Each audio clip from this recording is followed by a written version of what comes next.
What is going on, everyone? Welcome to another video from Featured Tech. In this video, I'm going to be showing you how to use the Precision Finder feature for your Apple AirTag. Let's get started. So when you go under the Find My app, you're going to see directions with a blue bubble underneath each AirTag, and that means that your Precision Finder feature is not ready to be used. So an easy fix to that is you go under Settings, you select Privacy, and then once you select Location Services, you're gonna find the Find My app. So let's do that now.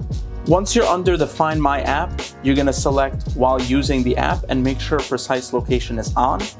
Once it's on and you selected this setting, you're gonna head back. And as you can see, it went from saying direction with the blue bubble to find with the green bubble. And that means the Precision Finder feature is ready to be used. So this was my tutorial on how to use the Precision Finder feature. If you did enjoy the video, make sure to like and subscribe. And if you have any questions, leave them down below. Hope you have a great day. Take care.